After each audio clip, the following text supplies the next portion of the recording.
Hi, welcome to the squad. This is Logic IO. And இந்த வீடியோவில் நம்ம இன்னொரு TCS NQT கொஸ்டின் தான் பார்க்க போகிறோம். நான் ஃபர்ஸ்ட் கொஸ்டின் என்ன அப்படின்னு சொல்லி வாசிச்சிடுறேன். அண்ட் இதுவும் ஒரு கிட்டத்தட்ட ஒரு பர்சன்டேஜ் மாதிரி பர்சன்டேஜ் கூட இல்லாமல் தான் ஒரு பேசிக்கான ஒரு லாஜிக் கொஸ்டின் தான். இதெல்லாம் உங்களோட இந்த எபிலிட்டி நியூமெரிக் எபிலிட்டியில் வரும். Okay, the expenditure of Rashmi is equal to 225% of her savings. முதல்ல ஒரு தடவை ஃபுல்லாக வாசிக்கிறேன், அதுக்கப்புறம் நம்ம டேட்டா பாயிண்ட்ஸ் எடுத்துக்கலாம். If her income increases by 20% and the expenditure increases by 40%, then her savings will dash. Increase decrease அப்படின்னு சொல்லி மாற்றி தான் வந்து ஆன்சர் கொடுத்துருக்காங்க. ஸோ அதை வந்து நம்ம யோசிக்க வேணாம். இப்போ இந்த கொஸ்டினில் இருக்கிற டேட்டா பாயிண்ட்ஸ்லாம் என்ன அப்படின்னு சொல்லி பார்ப்போம். Expenditure of Rashmi is equal to 225% of her சேவிங்ஸ்னு கொடுத்துருக்காங்க. இந்த மாதிரி கொஸ்டின்லாம் ஜென்ரலாக நான் பார்த்த வரைக்கும் பர்சன்டேஜில் டீல் பண்ணுறத விட டெசிமலில் டீல் பண்ணுறது கொஞ்சம் ஈஸியாக இருக்குது. எழுதுறது பெருசாக எழுத வேண்டாங்கிற மாதிரி இருக்குது. ஸோ அதனால் இந்த கொஸ்டினில் வந்து டெசிமலே நம்ம டீல் பண்ணலாம். ஆனால் லாஜிக் ஒன்று தான், உங்களுக்கு பர்சன்டேஜில் தான் பண்ணணும்னு தோணுச்சுன்னா அப்படி கூட பண்ணுங்கள், தட் இஸ் ஃபைன். ஸோ இப்போ ஃபஸ்ட்டு நான் வந்து என்ன எழுதுகிறேன், expenditure is equal to 225% of her சேவிங்ஸ்ன்னு கொடுக்குறாங்களா. 225%னா அது டெசிமல் என்ன, பர்சன்டேஜ்னாலே அந்த என்ன பர்சன்டேஜ் கொடுத்துருக்காங்க டிவைடட் பை 100ன்னு அர்த்தம். ஸோ 225 டிவைடட் பை 100னா என்ன, 2 பாயிண்ட்ஸ் தள்ளி புள்ளி வைக்க போகிறோம். So 2.25. So expenditure is equal to 2.25 of savings. So E is equal to 2.25s அப்படின்னு சொல்லி எழுதியிருக்கேன். இது ஈக்குவேஷன் நம்பர் 1. இதுக்கு அடுத்து if her income increases by 20% அப்படின்னு சொல்லி கொடுத்துருக்காங்க. நம்ம ஒரிஜினல் இன்கம் வந்து ஐன்னு அசியூம் பண்ணிக்கலாம். அப்போ இன்கம் இன்க்ரீஸ் ஆகிடுச்சு அப்படின்னா I1 is equal to 20% increase ஆகிடுச்சு. ஸோ ஆல்ரெடி இருந்த ஐ ப்ளஸ் 20%னா 20/100 விச் இஸ் 0.2. So 0.2i. சிம்பிளான இதுதான். இன்கம் வந்து 20% கூடியிருக்கு அப்படின்னு சொல்லியிருக்காங்க. அப்படின்னா என்ன அர்த்தம், ஆல்ரெடி இருக்கிற இன்கம்லேருந்து ஆல்ரெடி இருக்க இன்கமோட 20% நம்ம கூட்டுறோம். ஸோ இப்போ 100 ரூபாய் என் சம்பளம் அப்படின்னா எனக்கு 20% இன்க்ரிமெண்ட் வந்திருக்கு அப்படின்னா 20% இன்க்ரிமெண்ட்லாம் போட மாட்டாங்க. ஓகே, 20% இன்க்ரிமெண்ட் வந்திருக்கு அப்படின்னா 20/100 எவ்வளோ, 20/100 ஆஃப் 100 ரூபா. 100 ரூபாயில் 20% வந்து 20 ரூபா. ஸோ 20 ரூபாய் என் சம்பளமாக கிடையாது, ஆல்ரெடி இருந்த 100 ப்ளஸ் இந்த 120 ரூபாய் என் சம்பளமாக மாறும். ஸோ ஆல்ரெடி இருந்த இன்கம் ப்ளஸ் 0.2 ஆஃப் ஆல்ரெடி இருந்த இன்கம், அதான் அந்த 20% haiku. So I plus 0.i which is equal to 1.2i. இது வந்து ஸோ இஸ் ஈக்குவல் டு 2.25sன்னு சொல்லிட்டு ஒரு ஈக்குவேஷன் இருக்குது. I1 இஸ் ஈக்குவல் டு 1.2iன்னு சொல்லிட்டு இன்னொரு ஈக்குவேஷன் இருக்குது. இப்போ அடுத்து என்ன சொல்லியிருக்காங்க, எக்ஸ்பெண்டிச்சர் இன்க்ரீசஸ் பை 40%. அதாவது வரவு 8 செலவு 10 மாதிரி இன்கமில் இன்க்ரீஸ் ஆனது 20% தான், ஆனால் செலவுகள் 40% கூடுது. ஏன்னா விலைவாசி அப்படி போகுது.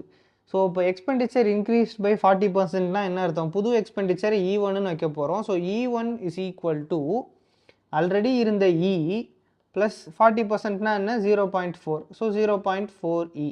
அங்கே இன்கம்க்கு போட்ட அதே லாஜிக் தான். ஸோ இது வந்து என்ன 1.4e அப்படின்னு சொல்லிட்டு ஆயிடுது. இது வந்து 3வது ஈக்குவேஷன்.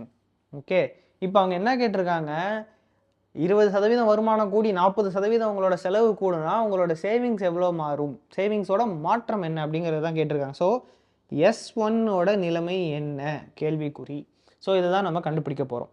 ஃபஸ்ட்டு நமக்கு தெரிஞ்சது என்னன்னா, income is equal to expense plus savings.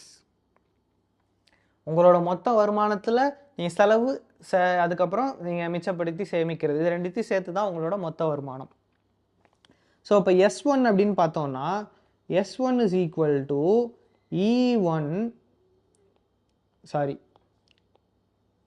S1 is equal to I1 minus E1 அப்படி தானே.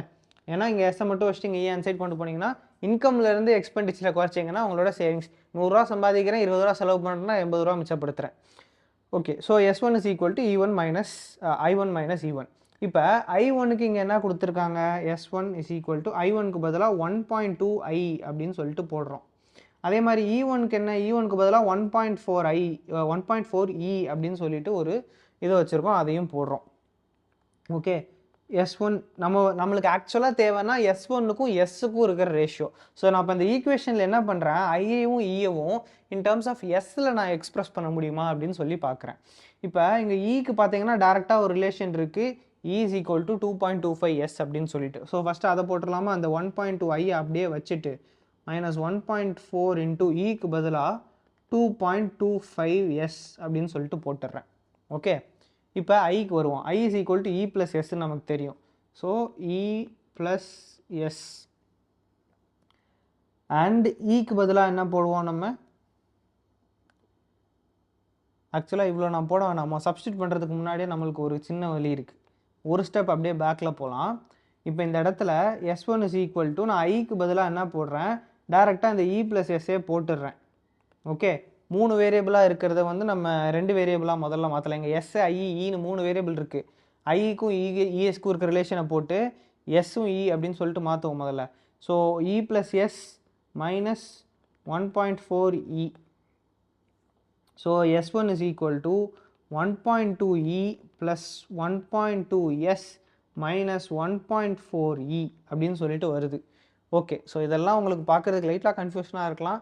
அந்த ஈக்குவேஷன் அப்படியே ஃபாலோ பண்ணிட்டு போயிட்டிங்கன்னா வந்துடும். ஸோ 1.4E 1.4E சப்ட்ராக்ட் பண்ணுறோம். அது வந்து மைனஸ் 0.2E அப்படின்னு வரப்போகுது. அதுக்கு அடுத்தால ப்ளஸ் 1.2S அப்படின்னு சொல்லி வச்சுருக்கோம்.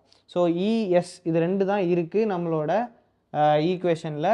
அண்ட் இங்கே ஈக்கும் எஸ்ஸுக்கு தான் நம்மள்ட்ட தான் ஆல்ரெடி ஒரு ரிலேஷன்ஷிப் இருக்குது இல்லையா, ஸோ அதே போட்டலாம். மைனஸ் 0.2 இன்ட்டு ஈக்கு பதிலாக 2.25S, இங்கே வந்து ப்ளஸ் 1.2S ஆல்ரெடி இருக்குது.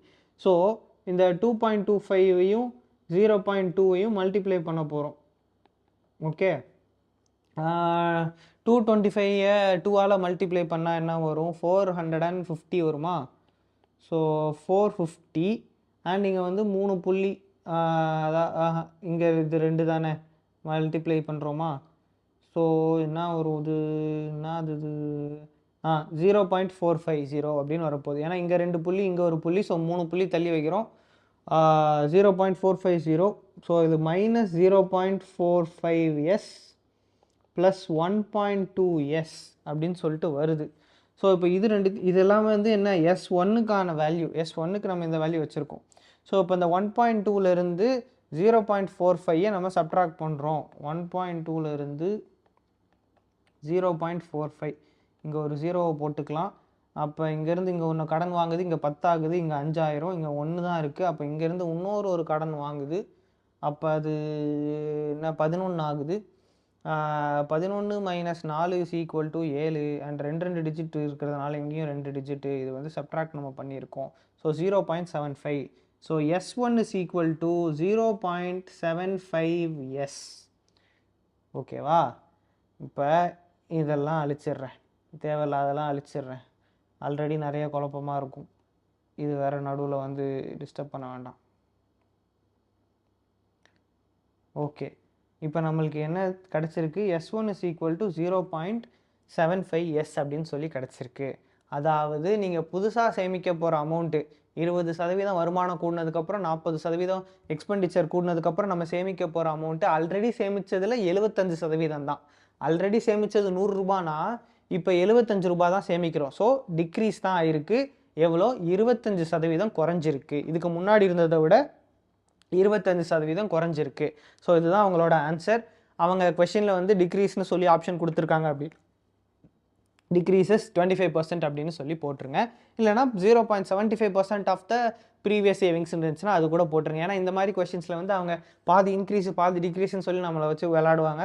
ஸோ அதை வந்து பார்த்து போட்டுக்கோங்க. நான் ஒரு தடவை டக்குன்னு திரும்ப சம்மரைஸ் பண்ணிடுறேன். நமக்கு இங்கே தெரிய வேண்டியதெல்லாம் கொடுத்துருக்க கொஷின்லேருந்து நம்ம வந்து ஃபார்ம் பண்ணியிருக்கோம் 3 ஈக்குவேஷன். அதுக்கப்புறம் total income is equal to expenditure plus savings. இதை வச்சு திரும்ப நம்ம வேரியபிள்ஸை மாற்றி போடுறது தான். புதுசாக உள்ள நம்ம சேவிங்ஸ் நமக்கு தேவை. ஸோ இன்கம் மைனஸ் எக்ஸ்பெண்டிச்சர்னு போட்டிருக்கோம். அண்ட் புதுசாக இருக்கிற income and expenditure in terms of old income and old expenditure express பண்ணியிருக்கோம். அதுக்கப்புறம் இன்கம்க்கு பதிலாக எக்ஸ்பெண்டிச்சர் ப்ளஸ் சேவிங்ஸ்னு போட்டு, ஏன்னா ஈக்கும் எஸ்ஸுக்கும் ரிலேஷன்ஷிப் நம்ம கொஷின்லேயே கொடுத்துட்டாங்க.